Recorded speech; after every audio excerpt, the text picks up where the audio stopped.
Di rawa, pria yang tidak takut mati sedang mencari sesuatu. Tiba-tiba beberapa saat kemudian,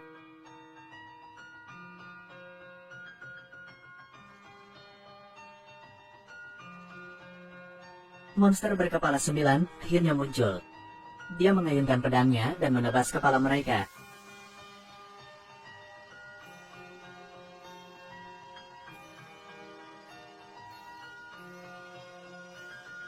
Di Gunung Amber, dia menghadapi babi hutan yang ganas lagi. Pada akhirnya, dia masih dipukuli sampai mati.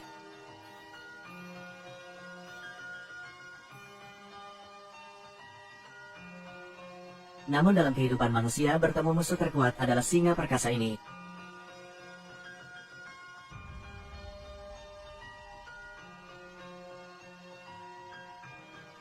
Namun meski begitu, dia tetap menggunakan kekuatannya untuk mematahkan leher singa itu.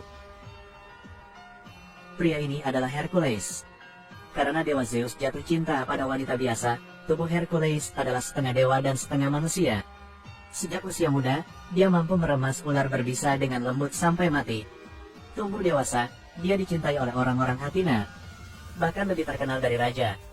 Namun, dari dulu hingga sekarang, orang-orang dengan berjasa tinggi tidak memiliki akhir yang baik. Raja menuangkan racun ke dalam anggur Hercules. Mengambil kesempatan bahwa dia dalam keadaan koma, Raja melepaskan 3 serigala ke dalam ruangan yang menggigit istri dan anak Hercules. Ketika Hercules bangun, dia menemukan tangannya berdarah dan mengira dia telah membunuh istri dan anak yang salah. Tanpa diduga, itu semua adalah rencana pembunuhan Raja. Di pengadilan, Raja menuduh Hercules membunuh keluarganya. Menurut hukum, dia harus diusir dari Athena. Tapi Hercules kehilangan akal, melihat tangannya yang berdarah dan menganggap kata-kata raja itu benar. Dia menyalahkan dirinya sendiri. Monster ini, keluar dari sini. Persetan. Sejak saat itu, Hercules diusir dari Athena. Hanya bisa menjalani kehidupan awal pendarahan berdarah. Suatu hari, sekelompok perompak menangkap cucu Hercules, mempersiapkannya untuk mengalami siksaan. Saat ini, Hercules yang mengenakan topi berbentuk singa datang untuk menyelamatkan. Tapi ketika perompak melihatnya datang sendirian, dia mengirim 5 orang untuk menyerang. Alhasil, dalam sekejap, 5 orang dirobohkan oleh petir Bagua. Lalu hadapi semua perompak yang menyerang. Tapi mereka semua dihancurkan oleh kaki tangan mereka. Pada akhirnya, dia menyelamatkan keponakannya yang hampir tertimpa dahan pohon. Cepat, potong talinya. Setelah itu, mereka pergi ke kedai terkenal Hercules yang tersebar di sini. Sang induk semang dan putrinya sudah lama saling mengandalkan. Setelah melihat Hercules, dia menelan ludah dan mengikutinya. Saat mereka sedang makan, sekelompok tentara tiba-tiba memasuki kedai minuman. Kepala wanita adalah putri raja. Kali ini datang untuk mencari bantuan Hercules. Ternyata, negara mereka sedang dalam perang saudara. Musuh tidak hanya menginvasi tanah mereka, tetapi juga membantai ratusan orang tak berdosa. Jika mereka dapat membantu mengalahkan musuh, Raja berjanji akan menghadiahkan Hercules dengan emas sebagai hadiah. Hercules tidak ingin terlibat dalam hal ini. Tapi saya juga suka hadiah ini. Setelah berpikir sejenak, saya setuju. Di istana, Raja menyampaikan sambutannya kepada Hercules. Namun dikabarkan bahwa Hercules tidak memiliki kaki tangan. Oleh karena itu, Raja sedikit curiga dan bersikeras agar mereka menunjukkan bakat mereka. Tentara wanita hanya bisa mengerahkan teknik memanah di tempat. Raja melihat ini dan mengangkat tangannya memuji. Sambil makan nasi, sang raja memberitahu Hercules, musuh mereka adalah monster yang kuat sekaligus ganas. Kemanapun mereka pergi, mereka membakar, menjarah, dan melakukan segala macam kejahatan. Dan pasukan raja kalah dalam pertempuran. Sekarang semuanya terdiri dari pedagang dan petani. Hercules hanya bisa membawa tentara petani ini dan melatih mereka untuk menjadi tentara sungguhan. Dia mengatakan bertahan hidup lebih penting daripada menyerang musuh. Perisai adalah taktik yang paling efektif. Selanjutnya, dia menyuruh tentara untuk membentuk penghalang. Kemudian biarkan prajurit pemberani memeriksanya. Sepertinya tentara membutuhkan lebih banyak pelatihan. Namun, mereka hanya berlatih selama beberapa hari ketika Hercules dipanggil ke istana oleh raja. Ternyata anak buah raja telah menyiagakan musuh untuk menyerang lagi. Raja bermaksud untuk segera memimpin tim ke medan perang. Meskipun Hercules secara aktif menasihatinya, raja bersikeras melakukan apa yang diinginkannya, apa yang tampaknya disembunyikan raja. Tapi tak berdaya, keesokan harinya mereka hanya bisa mengumpulkan semua tentara mereka dan berbaris menuju perbatasan. Saat mencapai perbatasan, Hercules tiba-tiba menyuruh tim untuk berhenti. Hercules keluar dari mobil untuk memeriksa dan melihat hanya 3 orang di depannya, penuh kabut tebal. Menunggu mereka untuk melihat dengan jelas, mereka menemukan bahwa itu adalah 3 kepala manusia yang menggantung. Ternyata desa di sini dibantai oleh musuh. Dari tubuh yang membusuk, pasti sudah seminggu. Tetapi pada saat ini, mereka menemukan kecurigaan. Tapi di tanah masih ada tubuh baru.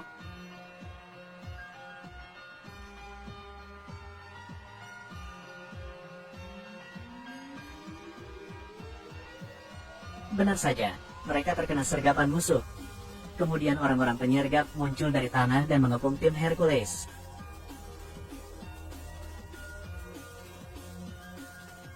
Lihatlah, orang-orang ini ingin melawan Hercules.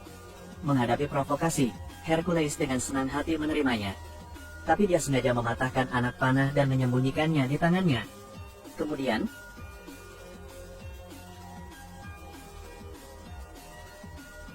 panah langsung mengarah ke kepala. Pria botak itu kehilangan nyawanya. Dan orang barbar menyadari kecurangan Hercules. Kemudian kemarahan melonjak.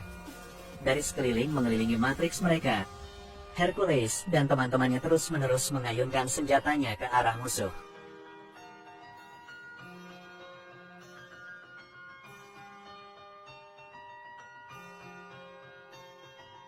Tapi musuh semakin banyak keluar, dengan berani bergegas menuju tembok penahan. Pertempuran itu sangat kacau.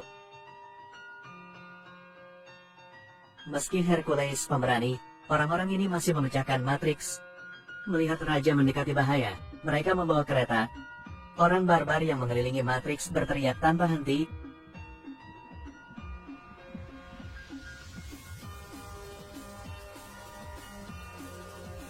Hercules juga menyerang orang-orang di atas kereta. Pada akhirnya, mereka mengandalkan teknik ini untuk mengusir orang barbar. Bahkan jika panen dimenangkan, tentara juga akan kalah. Tapi musuh mereka yang sebenarnya, setelah mengamati puncak gunung, juga menghilang dalam asap. Hercules sangat tidak senang dengan peran tersebut.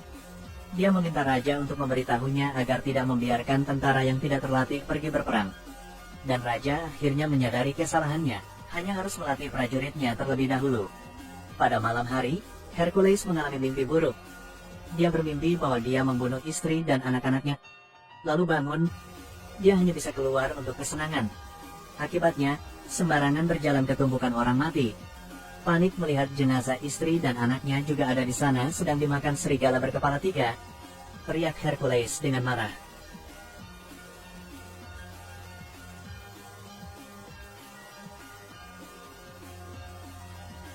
Menunggu dia membuka matanya, dia menyadari dia berhalusinasi lagi. Sudah lama sekali, tapi Hercules masih belum bisa melupakan masa lalu. Belakangan, dia mengabdikan dirinya untuk melatih tentara. Rekan satu tim lainnya juga berlatih mulai dari cara menggunakan senjata, menembakkan panah hingga bela diri. Untuk menambah kekuatan prajurit. Dalam seminggu, para prajurit telah resmi menjadi prajurit sejati. Sangat cepat, momen yang menentukan datang. Saat mereka menyiapkan pertempuran untuk menunggu musuh, monster juga muncul. Namun, tidak ada setengah manusia dan setengah kuda sama sekali. Itu karena orang-orang takut mereka melebih-lebihkan kebenaran. Pemimpin musuh juga tidak mengatakan apa-apa. Setelah memberi perintah, semua prajurit yang menunggang kuda bergegas maju. Namun, pelatihan militer raja sekarang berbeda. Para prajurit kavaleri yang belum menyerbu ke depan matriks dikalahkan oleh rentetan anak panah. Kemudian menembakkan hujan panah, sekali lagi merobohkan infanteri yang maju. Apalagi, ekspresi heroik Hercules dan kawan-kawan musuhnya dengan cepat hancur. Yang lainnya, merasa tidak enak badan, berbalik untuk melarikan diri. Tapi pemimpinnya masih belum mau. Jadi dia secara pribadi berangkat untuk membunuh Hercules dengan imbalan kekalahan.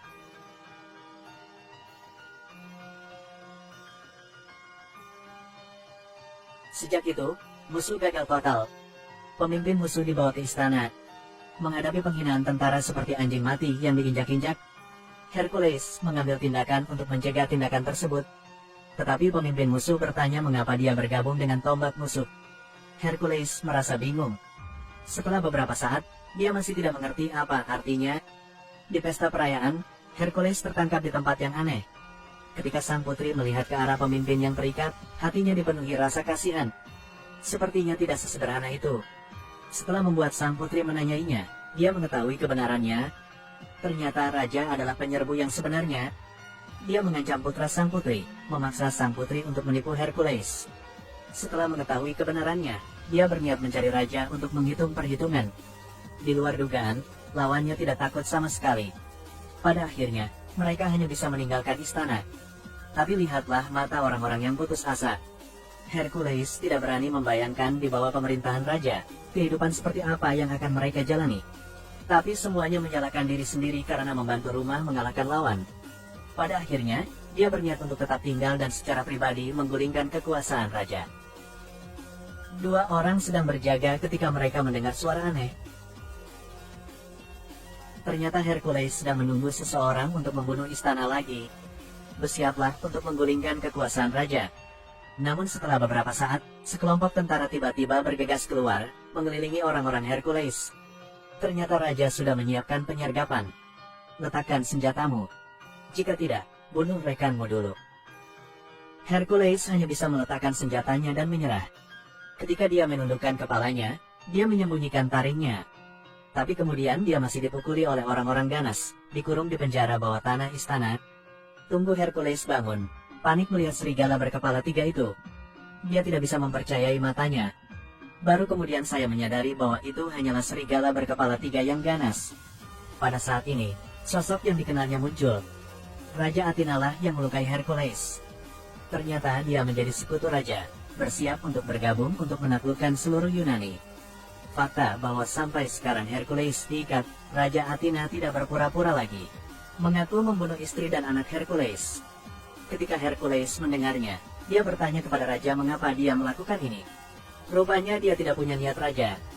Di luar dugaan, sang raja menjawab dengan semangat karena tidak punya ambisi. Yang berarti tidak mungkin dia akan disukai. Apalagi saat itu masyarakat Athena menganggapnya sebagai pelindung, mengancam tahta raja. Mengetahui kebenarannya, Hercules sangat marah. Dalam sekejap, sumber kekuatan dilepaskan, hancurkan rantai besi lalu selamatkan sang putri yang sedang dipenggal. Raja melihat ini dan memerintahkan agar serigala jahat itu dibebaskan. Serigala berkepala 3 itu langsung bergegas menggigit Hercules. Bahkan jika Hercules memiliki fisik dewa, tapi masih digigit serigala. Namun serigala berkepala 3 itu tetap tidak melawan Hercules. Hercules mencengkeram kepala serigala itu dan melemparkannya ke dinding. Satu lagi yang bergegas juga dicengkeram mulutnya, dan kemudian menggunakan kekuatan untuk mematahkan lehernya. Saat itu, yang ketiga tiba-tiba menggigit kakinya. Hercules mencabut gigi yang tersembunyi dan menikam kepala serigala itu. Akhirnya membunuh 3 serigala. Melihat situasi ini, Raja Athena dengan cepat berbalik dan melarikan diri. Tapi dengan sangat cepat dikejar oleh Hercules. Raja panik dan memohon Hercules untuk mengampuni nyawanya. Tapi Hercules benar-benar menyadari kemunafikan ini. Hercules melemparkannya ke atas tahta, kemudian mengeluarkan pisau dan menikam raja. Sebuah pisau mengakhiri hidup anjingnya. Tapi begitu mereka lari ke istana, raja memimpin ratusan tentara untuk memblokir jalan. Anda hanya bisa berlari menuju idola. Menghadapi serangan tentara, mereka hanya bisa menjatuhkan anglo untuk menghentikan serangan. Para prajurit tidak punya waktu untuk mundur dalam sekejap, tetapi mereka dilahap oleh api. Api mengamuk membentuk penghalang. Hentikan sementara para prajurit. Namun, api dengan cepat dapat dipadamkan. Para prajurit terus melakukan barikade. Pada saat genting ini, Hercules menatap raksasa di depannya, memikirkan cara untuk mundur. Hanya untuk melihatnya tiba-tiba menempel pada patung itu dengan seluruh kekuatannya. Kemudian, dengan raungan marah, dia mulai mengangkat sang idola. Selanjutnya, patung itu jatuh. Semua tentara diancam akan melarikan diri. Raja masih mengarahkan dengan keras. Tapi setelah beberapa saat, kepala patung dewa berguling ke arahnya.